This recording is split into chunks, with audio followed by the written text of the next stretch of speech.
Bonjour, bienvenue dans cette série de vidéos qui a pour objectif de migrer une application basée sur du Spring Cloud vers un PaaS Kubernetes. Et dans cette vidéo, je vais parler du dernier composant parce que j'ai déjà parlé de tout le reste dans les autres vidéos.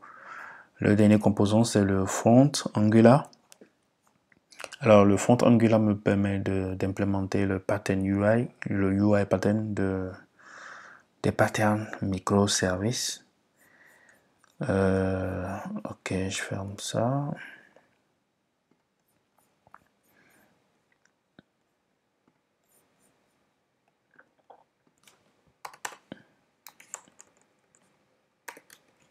Voilà. Allez, je ferme le reste.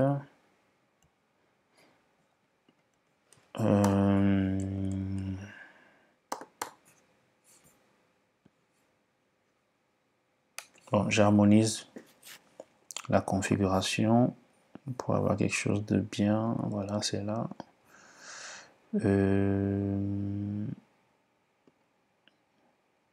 Voilà. Allez. Soit je le commande, soit je mets Sénégal pour avoir la même conf. Bon, je le commande parce que l'idée c'est de centraliser quand même les configs. Mais bon, si je fais ça, comme j'ai pas implémenté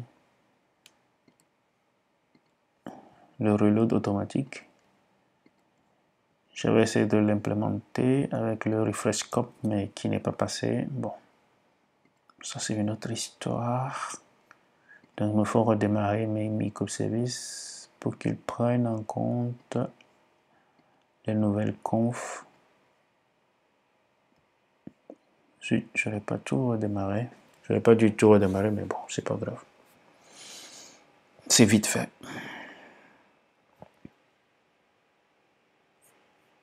Allez. Tout est harmonisé, j'ai le Sénégal.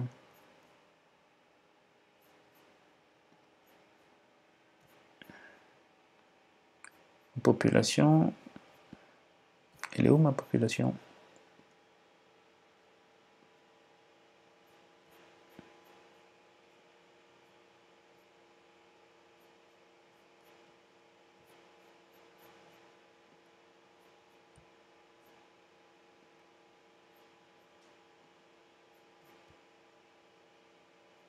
La population a des problèmes, on dirait. Ah, c'est bon. Voilà. Ok. Parlons maintenant du front. Donc, c'est un projet classique Angular. Actuellement, c'est la version 9. Attendez, je vérifie pour ne pas raconter n'importe quoi. Ouais, c'est la version 9.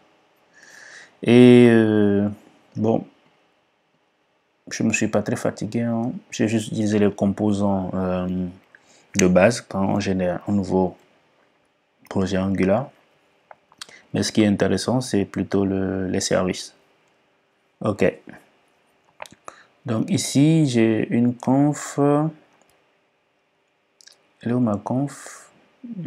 Environment, voilà. Par défaut, où j'ai mis l'URL de base de ma gateway. Vous voyez, donc le Angular ne connaît que la gateway, ne connaît pas le premier microservice ni le second microservice. Donc si vous voulez en savoir plus, essayez de voir la vidéo sur la gateway qui centralise et permet un point d'entrée dans notre réseau de microservices. Et chaque fois je prends cette URL, je concatène avec le path que je veux. J'utilise le client HTTP client et après dans mon component là, ok, je fais appel à mes services qui me renvoient les données du serveur, bon, des API que les API me renvoient. Et pour les images sont en base 64, donc il faut les assainir, voilà, assainir. Et après, ce que je fais, c'est juste de les afficher. Voilà, le country est là. Son image est là, le country est là. Bon, je ne me suis pas vraiment lâché ici, bon, puisque le but c'était de migrer du Spring Cloud vers du Kubernetes. Donc ici, bon, j'ai fait l'effort minimum. Voilà la population. Le flag est là. Le nombre de population est là. J'ai un pipe ici qui permet de formater un peu. Alors ça donne ça. C'est à cause du flag qu'on a ça. Si on enlève le flag, on a plutôt...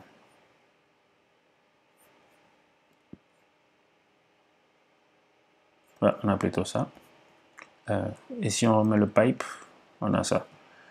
Voilà, les langues, il y en a plusieurs d'habitude. Donc je fais juste une petite boucle. Hein. NG4. J'utilise les badges de, comment ça s'appelle encore, Bootstrap. Et j'affiche les langues. Donc, vous pouvez voir que les... comment ça s'appelle encore, les drapeaux, voilà. Les drapeaux, si vous vérifiez bien, ça vient du microservice population.